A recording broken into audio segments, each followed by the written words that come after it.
বাড়ির চারপাশে সিসিটিভি বসিয়েছে পুলিশ। হাইকোর্টের দ্বারস্থ অর্জুন সিং।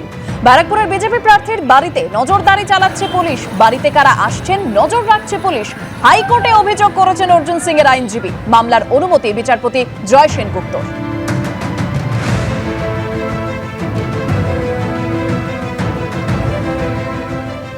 82টা ক্যামেরা আমার বাড়ি আশেপাশে, মানে আমার প্রত্যেকটা মুভমেন্টকে রেখি করা হচ্ছে। সঙ্গে সঙ্গে আমার সঙ্গে যারাই আমার কার্যকর্তা বা সাধারণ মানুষ আমার সঙ্গে দেখা করতে আসে, ইভেন পণ্ডিত পুরোহিতদের, মন্দির পুরোহিতদের যদি আমার বাড়িতে কেউ পুজো করে তাকে 107 কেটে দিচ্ছে, 110 দিয়েছে। যার বয়স 70 বছর তাকে 110 কেটে দিচ্ছে। এই ধরনের মানে পুলিশকে দিয়ে মমতা ব্যানার্জি সরকার এই ধরনের কাজ করাচ্ছে। ক্যামেরা লাগিয়ে সবসময় একটা নজরদারি, আমার সঙ্গে কে দেখা করতে আসে, কে কথা বলতে আসে, সবার উপরে নজরদারি। আমরা নিজেরা যেটুকু পারি আমি প্রশাসনকে বলবো আমাদের প্রশাসন সেটুকু করে ওদের যাতে ব্যবসা বন্ধ না হয়। ছোট ছোট ব্যবসা, 5 বিঘা জমি কতটা ধরুন ওই গেট থেকে দাঁড়িয়ে আছে, ওই রাস্তার ওইটুকু, খুব একটা বেশি জায়গা নয়। ছোট ছোট করে নিজেরা নিজেদের মতো করে। চাষিরা যেমন চাষ করে, ওরাও তেমনি চায়ের চাষ করে, চা পাতা। আসতেই পারেন, প্রত্যেক রাজনৈতিক দলের তার নিজস্ব অধিকার আছে। এটা নিয়ে আমায় কোশ্চেন করছেন কেন? ইলেকশনের সময় সব রাজনৈতিক দলই তাদের প্রোগ্রাম করতে পারে। আজকে বহু মানুষের কাছে ত্রাণ পৌঁছেছে, কিন্তু যাদের কাছে ত্রাণ পৌঁছায়নি তাদের কাছে কবে পৌঁছাবে যদি একটু বলেন। দেখুন, গভর্নমেন্ট তো মেশিন নয়, সবার কাছে পৌঁছানোর কথাই বলা হয়েছে।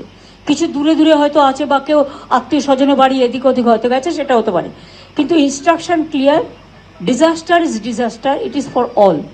যারা অ্যাফেক্টেড হয়েছে সবাই কোনোভাবে বঞ্চিত হবে না। শুধু বাড়ির ব্যাপারটায় আমরা ইলেকশন কমিশনকে লিখেছি ইমিডিয়েট পারমিশন দেওয়ার জন্য, যাতে বাড়ি ঘরগুলো তৈরি করা যেতে পারে। গ্রামবাসীরা মুখ্যমন্ত্রী মমতা বন্দ্যোপাধ্যায়ের কাছে নালিশ জানান। আবাস, রাস্তা, জল নিয়ে তাদের সমস্যার কথা জানান মুখ্যমন্ত্রীর কাছে এবং চালসায় গিয়ে গ্রামবাসীদের নালিশ শুনে কেন্দ্রকে নিশানা করেন মুখ্যমন্ত্রী মমতা বন্দ্যোপাধ্যায়। তিনি বলছেন যে এখন নির্বাচনী আচরণবিধি লাগু রয়েছে, পরে সমস্যা সমাধান হয়ে যাবে। অভিযোগ শুনে গ্রামবাসীদের আশ্বাস মমতা বন্দ্যোপাধ্যায়। ভোটের পর তো ভুলে যাবেন, মুখ্যমন্ত্রীর আশ্বাস শুনে পাল্টা সরব হয়েছে গ্রামবাসীরাও। বিজেপি টাকা আটকে রেখেছে বলে দাবি করছেন মুখ্যমন্ত্রী মমতা বন্দ্যোপাধ্যায়।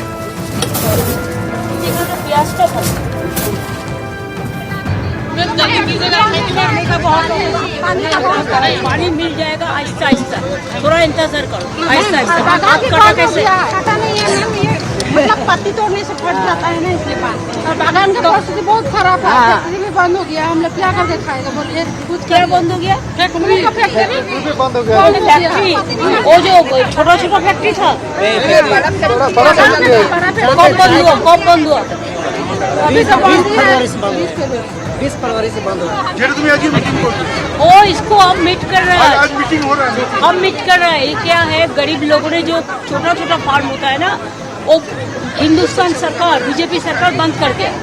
तो मैं वो लोगों को आज बुलाया कि हम देखते हैं इलेक्शन के बारे में कैसे। वही ये वो सब सेंट्रल का है, नहीं दिया। हम लोग का जो गाँव है ना, गाँव में ना रास्ता भी इतना खराब है, ठीक है दीदी। डेली डेली आदमी को भी लेके जाने के लिए बहुत असुविधा हो जाता है। वो चाय बागान को देखना है, हम वो चाय बागान का जो आएगा उसके साथ बात करके कुछ ना कुछ हल निकालें। नहीं, आप तो बहुत अच्छे हैं, आप तो दे रहे हैं, ठीक है। आपसे जो नीचे जो है उन लोगों को देखना चाहिए।